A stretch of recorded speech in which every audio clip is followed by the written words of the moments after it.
தாய் ஃபுட்டி அன்பர்களுக்கு வணக்கம். புதுசாக என்னோடய வீடியோஸ் பார்க்குறீங்கன்னா மறக்காமல் சப்ஸ்கிரைப் பண்ணுங்கள், லைக் பண்ணுங்கள், ஷேர் பண்ணுங்கள், கமெண்ட் பண்ணுங்கள்.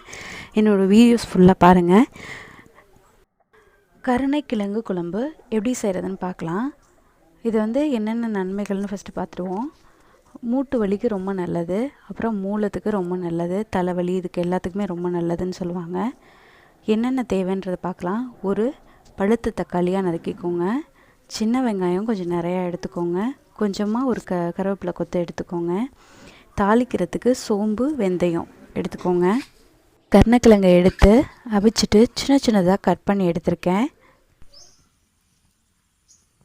நல்லெண்ணெய் ஒரு 5 ஸ்பூன் ஊற்றிக்கோங்க. நல்லா காய விடுங்க. எண்ணெய் நல்லா காஞ்சதும் சோம்பு, வெந்தயம் சேர்த்து தாளிச்சுக்கோங்க. அடுத்து வெங்காயத்தை கொட்டி நல்லா வதக்கிக்கோங்க.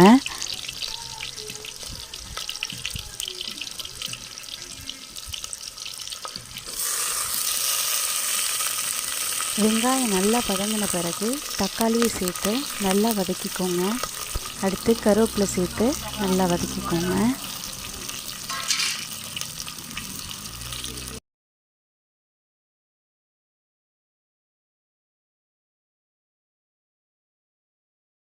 தேவையான அளவு உப்பு சேர்த்து நல்லா வதக்கிக்கோங்க.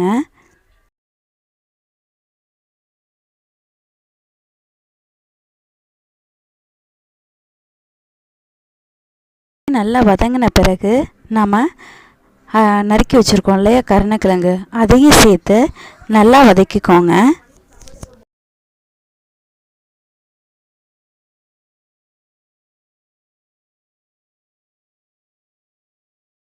பச்சை வாசனை போகிற வரைக்கும் நல்லா வதக்கிக்கோங்க.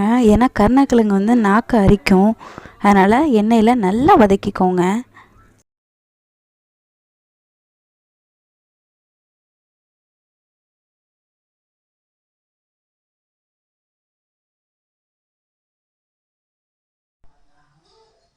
சைஸ் அளவு புளி எடுத்து ஊற வச்சுக்கோங்க.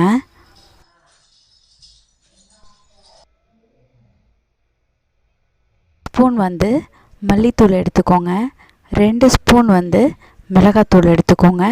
ரெண்டையும் சேர்த்து கரைச்சிக்கோங்க. கப் தேங்காய் திருவி அரைச்சிக்கோங்க நைஸாக. எல்லாமே நல்லா வதங்கின பிறகு நம்ம கரைச்சி வச்சுருக்கோம் இல்லையா, அதை சேர்த்து நல்லா கொதிக்க விடுங்க.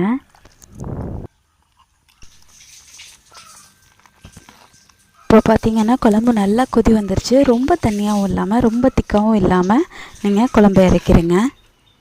கிழங்கு குழம்பு ரெடி ஆகிடுச்சு. நீங்களும் செஞ்சு பாருங்கள். என்னோடய வீடியோஸ் உங்களுக்கு பிடிச்சிருந்ததுன்னா மறக்காமல் லைக் பண்ணுங்கள், ஷேர் பண்ணுங்கள், கமெண்ட் பண்ணுங்கள், சப்ஸ்கிரைப் பண்ணுங்கள். நன்றி.